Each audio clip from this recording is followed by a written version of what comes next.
जय हिंद मेरे प्यारे साथियों, आपको अपने channel AR classes for army पर आपको स्वागत है। तो आज हम करने जा रहे हैं आर्मी जीडी का सेट नंबर 7। तो देखिए इसका पहला जो क्वेश्चन है वो किस तरीके से है कि 140 मीटर लंबी रेलगाड़ी एक खंभे को 12 सेकंड में पार करती है, तो रेलगाड़ी की चाल बतानी हमें प्रति घंटे में क्या है। अब देखो, मैंने आप लोगों को प्रीवियस सेट्स जो अभी तक कराए हैं उनमें मैंने आपको बताया है, जब भी मीटर में पूछा जाए आपकी लंबाई और टाइम दिया हो सेकंड में, तो जो चाल होगी वो हमेशा मीटर प्रति सेकंड में निकलती है।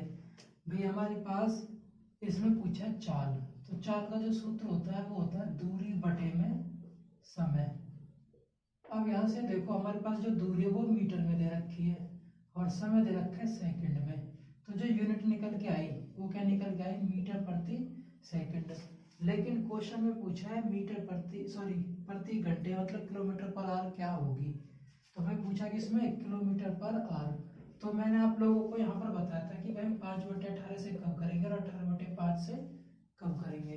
तो देखो, मैंने तुम्हें ट्रिक बताई थी कि जब भी छोटी संख्या ऊपर आए तो छोटा क्या होता है मीटर किलोमीटर में, मीटर, तो मीटर पर सेकंड में कर देंगे। और जब भी बड़ी संख्या ऊपर आए तो इसका मतलब किलोमीटर पर आवर, मतलब किलोमीटर प्रति घंटे।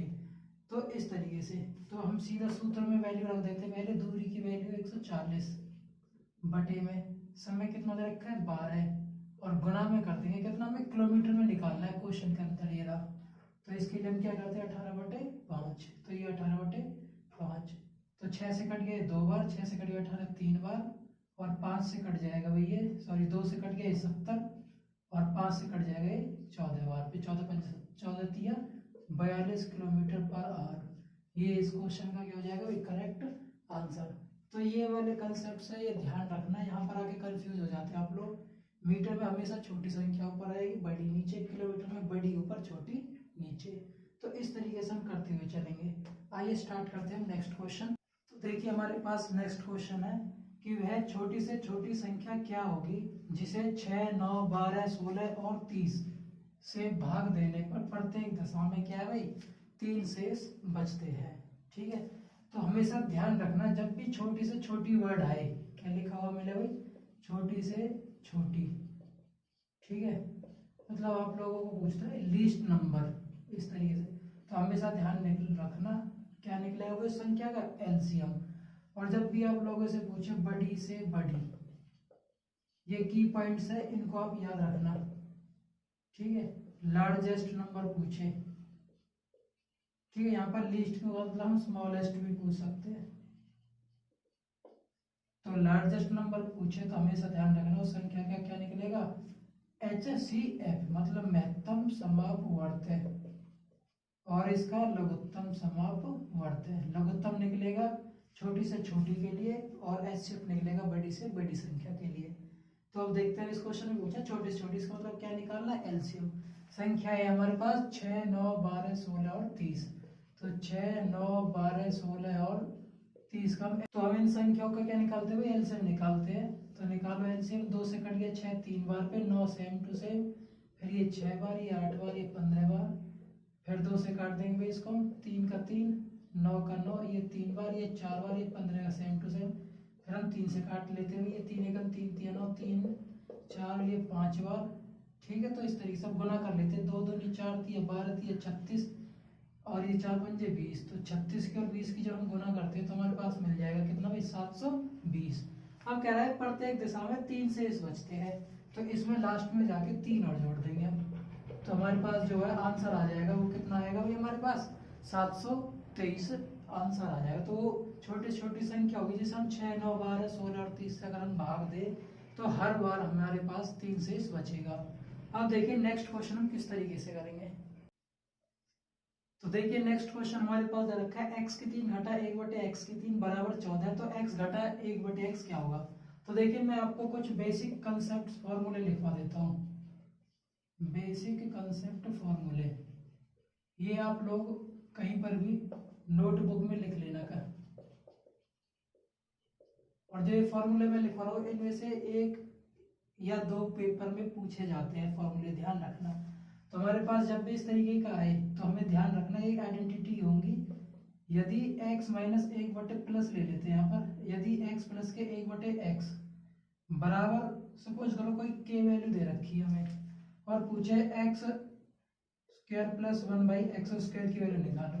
तो जो ये वैल्यू दे रखी k, ये बताऊंगा क्या होता है सारा। तो इसमें से k² - 2, जब भी प्लस हो तो यहाँ पर माइनस का साइन यूज करेंगे। दूसरी आइडेंटिटी क्या है, x जमा 1/x, यहाँ पर k, ये प्लस की जगह माइनस ले लेते हैं हम।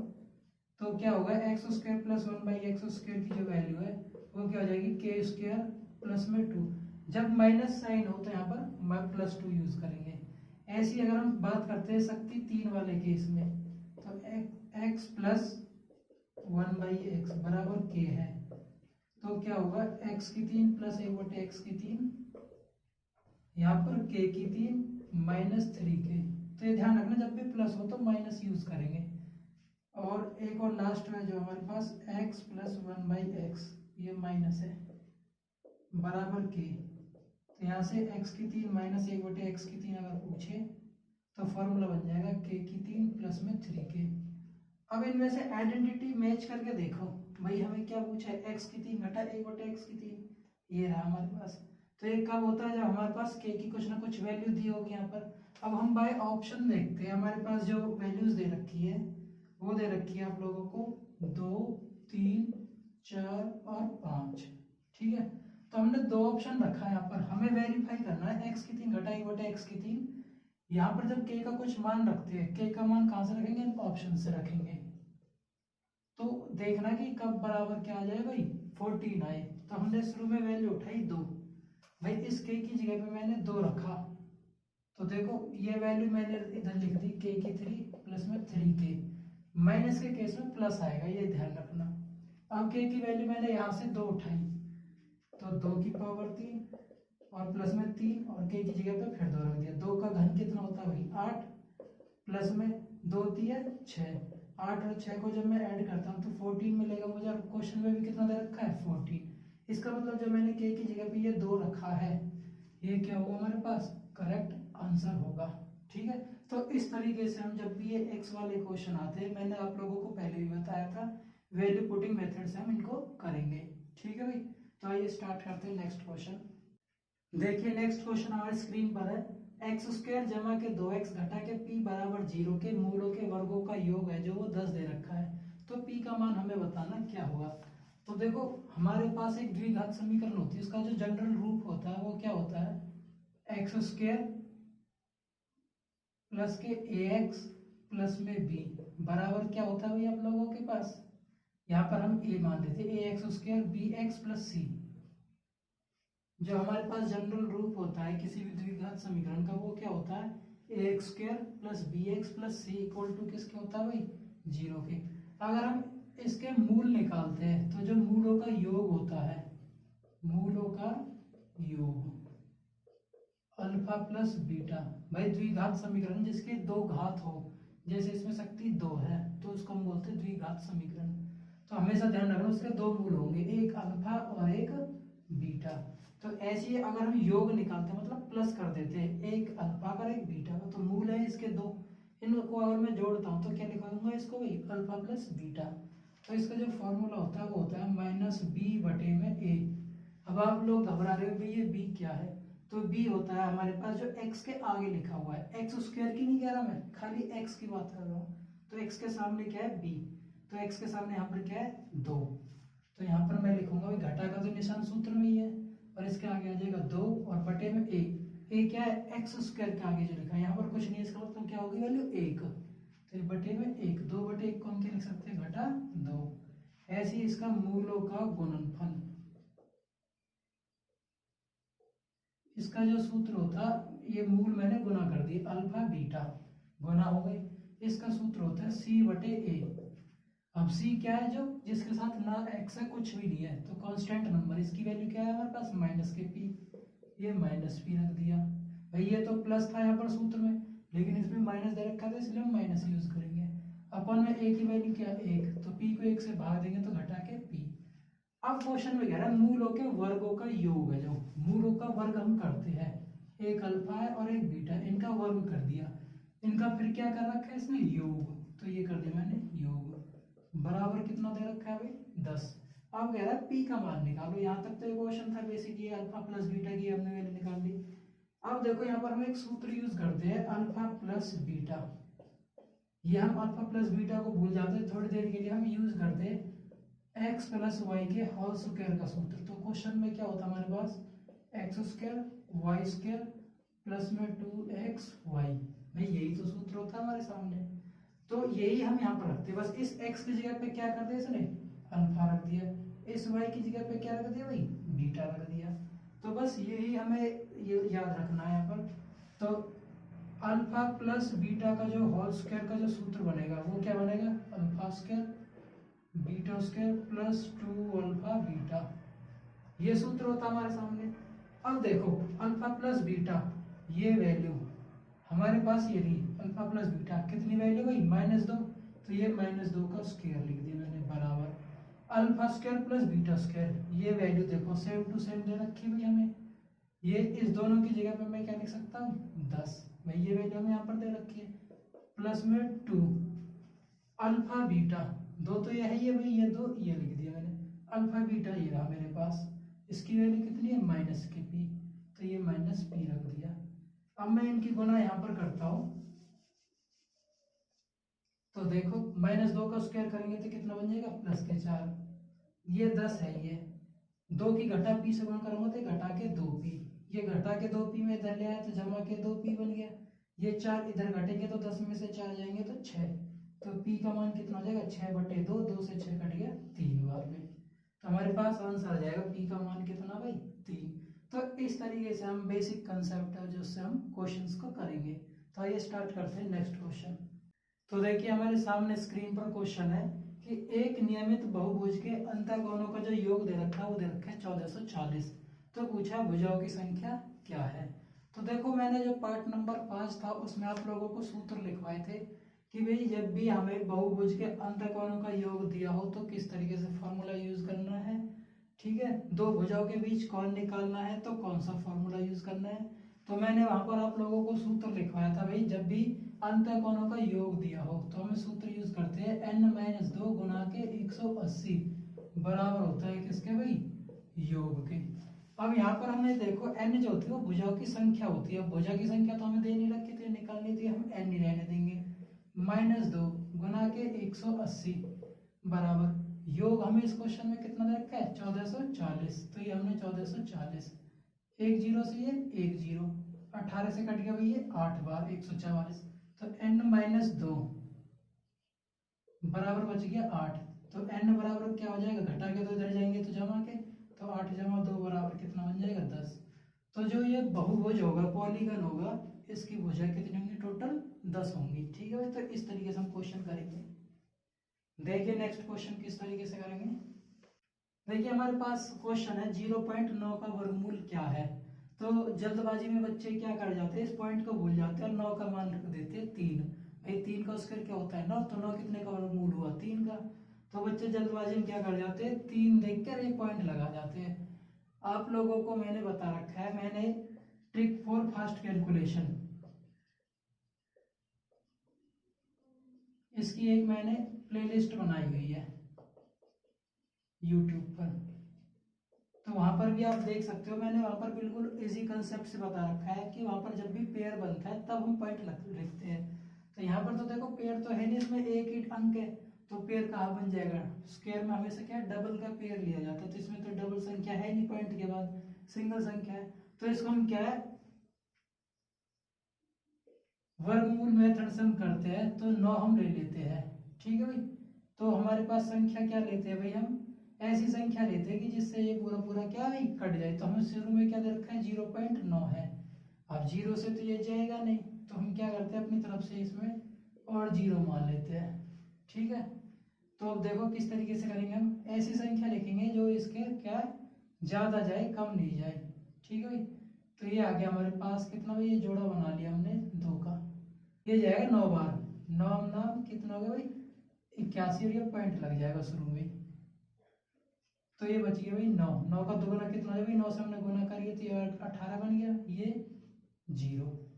फिर यहाँ पर देखो हमें ऐसी संख्या लिखनी है कि इससे बराबर हो या छोटा हो लेकिन ज्यादा नहीं हो। तो देखो हम क्या करेंगे यहाँ पर, अगर मैं यहाँ पर 5 से गुना कर देता हूँ, 18×5 = 90, और 5 यहाँ पर रहेगा, 5 पूरे 25 में 2 और जुड़ जाएंगे तो 925 हो जाएंगे। तो ये वैल्यू ज्यादा होगी तो इसलिए हम इसको क्या करते हैं 4 बार गुना। तो 4 से जब हम इसको गुना करते हैं तो ये वैल्यू बन जाएगी 188। 4 चौक 16 और 18 चौक 72 और एक कितने हो गए भाई 73।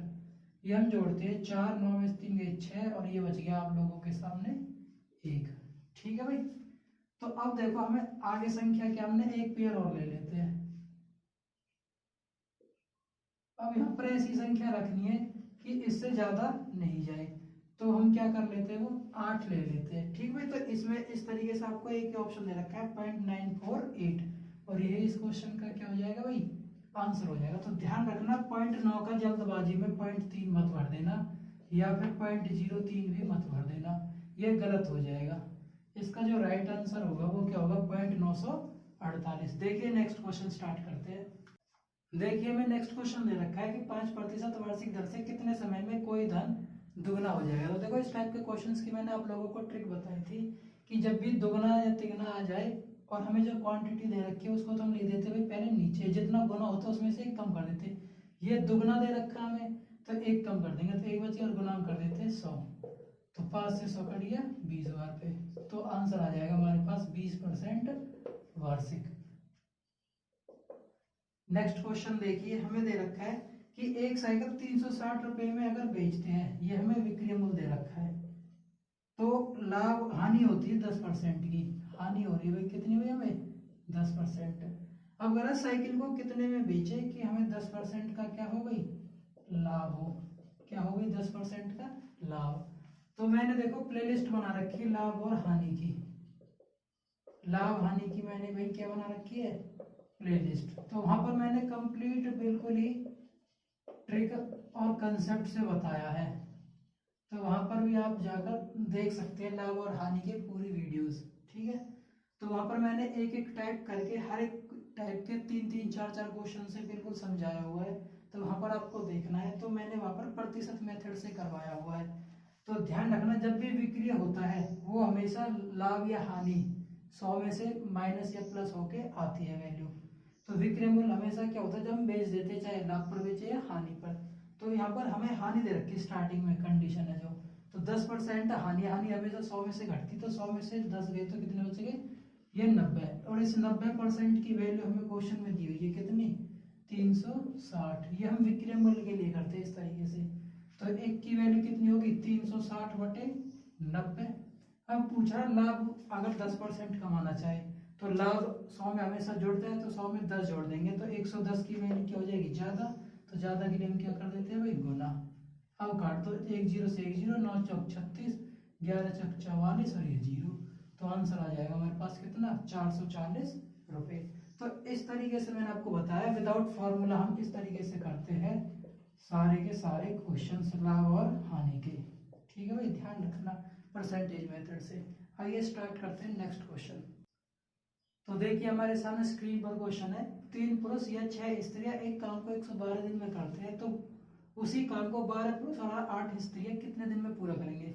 तो इस टाइप के क्वेश्चन के लिए मैंने आप लोगों को ट्रिक बता रखी है कि जब भी क्वेश्चन में या आ जाए, क्या आ जाए भाई या, तो हम MDH का फॉर्मूला यूज नहीं करते, क्योंकि यहाँ पर या तो हम 3 पुरुष ले ले या 6 स्त्री ले ले, तो इस तरीके से कंडीशन क्रिएट होती है। तो मैंने आप लोगों को ट्रिक बता रखी कि जब भी या आ जाए तो आपको कंडीशन में लिखना होता है पुरुष, स्त्री और ये दिनों की संख्या। ठीक है। तो इनके बारी बारी से जो पर्टिकुलर वैल्यूज है कंडीशन फर्स्ट की और सेकंड की वो रख देंगे। तो शुरू में 3 पुरुष है, स्त्रियां 6 है, दिन 112 है। दूसरी कंडीशन में 12 पुरुष है, 8 स्त्रियां, दिन बताने क्या है। तो मैंने ट्रिक क्या बताई थी, ये तो हमने वैल्यूज पुट कर दी, तो सीधी क्या होती है पहले जो ये वैल्यूज है इनको हम सेम टू सेम रख देते हैं फर्स्ट कंडीशन को गुना में। तो 3 गुना के 6 गुना के 112 बटे में क्या आता है इनकी क्रॉस मल्टीप्लाई, स्त्री की पुरुष के साथ और पुरुष की स्त्री के साथ। तो देखो 3 अट्ठे कितने हो गए 24 और 12 छक्के कितने हो गए 72। 24 में 72 जोड़ दो तो देखो 4 और 2 6, 7 और 2 9। ठीक है। 16 से कट गए 7 बार, 16 से कट गए 6 बार, 6 से कट गए 6, तो 3 सत्ते कितने हो गए भाई 21। तो तो हमेशा ध्यान रखना है, इस तरीके से हम करते हैं, ये ट्रिकी कंसेप्ट है बिल्कुल ही। तो इसमें हमारा आंसर आ जाएगा ऑप्शन ए 21 दिन। ठीक है, आइए स्टार्ट करते हैं नेक्स्ट क्वेश्चन। इसमें कह रहा है आप लोगों को औसत चाल पूछी, इसने क्या पूछी है भाई, औसत चाल। और औसत चाल का जो सूत्र होता है वो क्या होता है, 2xy x प्लस वाई। अब x क्या होता है यहाँ पर, ये होती है जाने वाली चाल, और y क्या है यहाँ पर आने वाली चाल। ठीक है, ये दोनों ही चाल है। तो हमें क्वेश्चन दे रखी है, एक बार तो वो 4 की स्पीड से जाता है, x में क्या जा रहा है भाई, 4 की स्पीड से जा रहा है यहाँ पर। ठीक है, और y मतलब 16 की स्पीड से वो क्या भाई आ रहा है। तो यहाँ पर हम वैल्यूज रख देते हैं, पूरा उसकी पूछा है इसने पूरे यात्रा के दौरान इसकी औसत चाल क्या है, तो वैल्यूज रख दो यहाँ पर। तो 2x की जगह पे क्या आ जाएगा 4, और y की जगह पे आ जाएगा भाई 16, अपन में दोनों का जोड़ x प्लस वाई, 4 और 16 कितना हो गया 20, 4 पंजे 20, 16 दूनी 32/5। 32 को जब हम 5 से भाग देते हैं, 5 6 30, 2 बच गए पॉइंट, और 5 चौक 20। तो हमारे पास जो पूरी यात्रा के दौरान उसकी स्पीड होगी वो कितनी होगी, 6.4 किलोमीटर प्रति घंटे। ये ऑप्शन ए करेक्ट हो जाएगा हमारे पास। तो आइए स्टार्ट करते हैं नेक्स्ट क्वेश्चन। तो देखिए नेक्स्ट क्वेश्चन हमारे सामने क्या है कि मेरा वेतन 10% बढ़ाकर 10% कम कर देते हैं, तो हमें कितना फायदा हुआ है, कितना नुकसान हुआ, लाभ या हानि हुई, तो हमें कैलकुलेट करना है। तो देखो हम इसको दो तरीके से कर सकते हैं। एक तो हमारे पास सूत्र होता है x प्लस वाई प्लस के एक्स वाई अपॉन में 100 वैल्यू करके। दूसरा हमारा बेसिक कंसेप्ट है, देखो मैंने पहले 10 बढ़ाया, ये तो प्लस के तो 10 हो गए, फिर मैंने 10 घटाया तो माइनस का 10 लिख दिया, प्लस में एक बार प्लस का एक बार माइनस का, तो ये कैसे हो जाएगा माइनस का 100 अपॉन में 100। तो 10 में से 10 गए तो ये तो आपस में जीरो हो गए भाई, 100/100 लिखेंगे तो ये वैल्यू कितनी आएगी, एक आएगी, जीरो नहीं आएगी। बस ये गलती कर जाते हो आप लोग। तो 100 से 100 कटेगा तो एक ही तो आएगा, जीरो बार कैसे कट जाएगा, तो वैल्यू जीरो बन जाएगी। और ये निशान कैसा भाई माइनस का, तो हमें माइनस का साइन क्या दर्शा रहा है कि हमें क्या हुई है भाई, हानि हुई है 1% की। या तो हम ऐसे कर सकते हैं, दूसरा हम क्या परसेंटेज मेथड से करते हैं। भाई मान के चलो मेरे पास शुरू की जो इनकम थी वो कितनी थी 100 को मैंने 10% बढ़ा दिया, तो 100 में 10 बढ़ गए तो वैल्यू कितनी होगी 110। और फिर दोबारा से क्या कह रहा है, 10% क्या हमने भाई कम भी कर दिया, 10% क्या हो गया भाई हमने कम कर दिया। तो वैल्यू क्या होगी हमारे पास, एक जीरो से ये जीरो, तो यहाँ से 10 रेशो कितना आ गया 11। दूसरी कंडीशन है 10% कम कर दिया, मतलब 10 से वैल्यू कितनी हो गई भाई 90, 100 से सॉरी क्या हो गया भाई 90। तो यहाँ पर एक जीरो से हमने क्या कर दिया, एक जीरो कैंसिल। तो फाइनल रिजल्ट देखा हमने, ये वैल्यू 100 थी और लास्ट में कितनी बन गई फाइनल हो गया भाई 99। तो 100 पे से वैल्यू 99 होगी, एक का नुकसान हो गया, क्या हो गया भाई हमें नुकसान, लॉस हो गया। कितने पे होगा 100 से, परसेंट में कैलकुलेट करने के लिए गुना में 100, 100 से 100 कट गया, तो यहाँ से भी आंसर कितना आया भाई हमारे पास 1%। तो इस तरीके से हम इस टाइप के क्वेश्चंस को करते हैं, तो ध्यान रखना। आइए स्टार्ट करते हैं नेक्स्ट क्वेश्चन। तो देखिए हमारे सामने क्वेश्चन है 4 और 8 का क्या बताना है, तृतीय अनुपात। तो तृतीय अनुपात का हमारे पास फॉर्मूला होता है b² a। तो b क्या होता है हमारे पास, a और b दो संख्या होती है, पहली संख्या होती है a, दूसरी संख्या होती है b। तो ये हमारे पास a है और ये क्या है भाई b। तो b का क्या मतलब, दो बार हम इसको लिख देते हैं 8 गुना 8 और बटे में a 4, 4 दूनी 8, तो 8 दूनी कितना हो जाएगा भाई 16। तो इस तरीके से हम करेंगे तृतीय अनुपात निकालने का। अगला क्वेश्चन है, एक व्यक्ति को उसका वेतन है, जो व्यक्ति का वेतन 5% बढ़ाते हैं तो उसे 252 रुपए मिलते हैं, तो मूल वेतन क्या है उसका, ये क्वेश्चन है। तो देखिए इस टाइप के क्वेश्चन को हम कैसे करते हैं। अभी देखो मैंने इससे पहले जो क्वेश्चन बताया था, ट्रिक कंसेप्ट से बताया था परसेंट वाला से। तो देखो यहाँ पर 5% हमने बढ़ा दी, मतलब पहले उसकी कुछ ना कुछ सैलरी 100% ली होगी। तो जब हम 5 बढ़ा देते तो 100 में 5 ऐड किया तो 105 की जो वैल्यू है, अब ये हो गई कितने के बराबर 252 के। तो एक की वैल्यू क्या हो जाएगी 252 अपॉन में कितना हो जाएगा भाई 105। तो मूल वेतन पूछा है इसने, वास्तविक वेतन क्या है, तो वो क्या होगा उसका 100% होगा। तो गुना में क्या कर देंगे इसके लिए हम ये 100 यहाँ पर लिख देंगे। अब इसको हम काट लेते हैं भाई, 21 से कट जाएगा ये, देखो 21 से कट गए 5 बार, और 21 21 4 बच गए, 21 दूनी 42, और 5 से कट गए 20 बार पे, तो 12 दूनी 24, और ये 0 थे 0। तो जो उसका मूल वेतन है वो कितना होगा भाई, 240 रुपये। तो इस तरीके से हम परसेंटेज के क्वेश्चंस करेंगे। तो देखो मैंने यूट्यूब पर पहले ही आपको वर्गमूल, वर्ग और घन, ठीक है, दो संख्याओं का मल्टीप्लिकेशन के बारे में बताया हुआ है, ठीक है, और पूरी लाभ और हानि ये प्लेलिस्ट मैंने ऑलरेडी डाल दी है, ठीक है। जैसे ही ये 50 सेट की सीरीज कंप्लीट होगी तो मैं चैप्टर वाइज चलूंगा पूरा, ठीक है। और उसमें जो हम पहला चैप्टर करेंगे वो पहला चैप्टर प्रतिशत से ही करेंगे, क्योंकि प्रतिशत पर ही हमारा पूरा जो चैप्टर है या मैथ है आधारित है, क्योंकि इसमें कंसेप्ट इस तरीके से होते हैं, लाभ हानि के हो जाए, या हम अनुपात के क्वेश्चन करें, या मिक्सचर एलिगेशन मिश्र अनुपात के क्वेश्चन करें, या हम साधारण ब्याज और चक्रवृद्धि ब्याज के टाइप के क्वेश्चन करें, तो कहीं ना कहीं उसमें क्षेत्रफल आयतन के भी क्वेश्चन आ जाते हैं।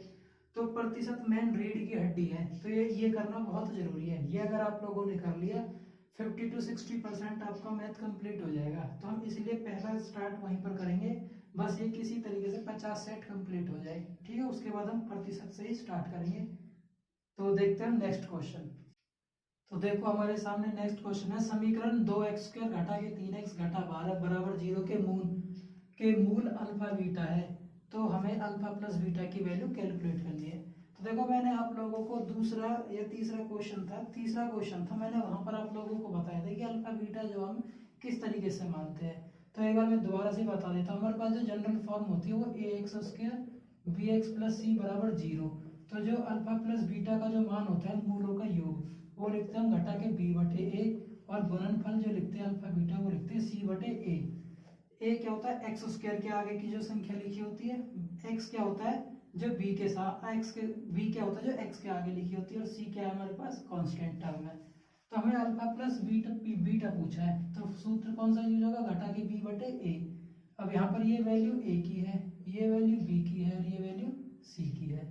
तो हमें अल्फा प्लस बीटा पूछा है क्वेश्चन में, तो माइनस के b, तो माइनस तो ये सूत्र में हो गया, b की वैल्यू हमें क्या दे रखी, घटा के 3, तो ये घटा 3 बटे में a का मान कितना भाई 2, घटा घटा क्या बन जाएंगे भाई जमा। तो हमारे पास रह गया खाली कितना 3 बटे 2, और यही इस क्वेश्चन का क्या भाई आंसर है। तो x वाले क्वेश्चंस टफ नहीं होते, बस आपको कंसेप्ट पता होना चाहिए उनका है क्या। तो हम इस तरीके से क्वेश्चन निकालते हुए चलेंगे। तो देखिए नेक्स्ट और लास्ट क्वेश्चन इस सेशन का, ये कह रहा है एक पिता अपने पुत्र से 5 साल बड़ा है। तो देखो मैं यहाँ पर क्वेश्चन नहीं लिख रहा हूँ, मैं डायरेक्ट आप लोगों को बता रहा हूँ। इधर मैंने लिख दिया, इधर पुत्र और ये पिता। तो मैंने आपको बताया था कि आयु वाले क्वेश्चन है जो हम एलिमिनेशन मेथड से करते हैं। तो देखो डायरेक्ट हम ऑप्शन से कैसे करेंगे, मैंने ये लिख दिया। तो कंडीशन रखी शुरू में, ये अगर 1 है तो पिता की आयु 5 गुनी हो गई। 4 साल बाद पिता और पुत्र उनकी आयु का जो योग है वो कितना हो गया भाई 44 साल हो गया। कितना हो गया 44। तो कह रहा पुत्र की वर्तमान आयु क्या है, इसके बाद जो हमें ऑप्शंस गिवन है 5 वर्ष, 6 वर्ष, 7 वर्ष और 10 वर्ष, ये सारे के सारे किसके ऑप्शंस होंगे भाई पुत्र की आयु के। भाई हमें क्वेश्चन में पूछा है पुत्र की आयु है, तो ऑप्शंस भी किसके होंगे पुत्र की आयु के होंगे। अब देखो अगर पुत्र की आयु 5 साल, मैंने ऑप्शन माना पहला, ये मैंने 5 मान लिया पुत्र का, ये मतलब सन, तो फादर 5 गुना है, तो अगर ये 5 है तो ये कितना हो जाएगा भाई 25 हो जाएगा। 5 गुना है तो 5 गुना कर देंगे 5 का 25। 4 साल बाद भाई इसमें कितनी हो जाएगी वैल्यू 29, और ये कितना हो जाएगा 9 साल का। अब आप इनको हम जोड़ते हैं तो ये बैठता है 38, जबकि होना चाहिए कितना 44। इसका मतलब जो हमने 5 माना ये ऑप्शन क्या है गलत है। अब हम आते हैं सेकंड क्वेश्चन पर, सेकंड ऑप्शन पर 7। तो ये अगर मैंने सन की 7 मानी तो पिता की कितनी हो जाएगी भाई 35 साल, 5 गुना इधर दे रखा है। 4 साल बाद ये कितने हो गया 39 का, और ये कितने का हो गया भाई 11 साल का। तो 39 और 11 जब मैं जोड़ता हूँ तो ये हो गया कितना भाई 50। इसका मतलब ये ऑप्शन भी जो मैंने 7 माना है ये क्या है गलत है। अब हम आते हैं नेक्स्ट ऑप्शन पर सी पर, मैंने माना 6, 5 गुना करेंगे तो कितना हो गया 30। 4 साल बाद कितना हो गया 34 साल का, ये कितने का हो गया भाई 10। दोनों को मैं अब जोड़ता हूँ तो मुझे जोड़ कितना मिल गया 44 साल। जो क्वेश्चन में दिया हुआ है। तो वेरीफाई हो गया, तो इसलिए हमारा आंसर क्या हो जाएगा भाई यहाँ पर 6 वर्ष। ठीक है, तो इस तरीके से ध्यान रखना है। तो आज के सेशन में बस इतना ही। जय हिंद, जय भारत।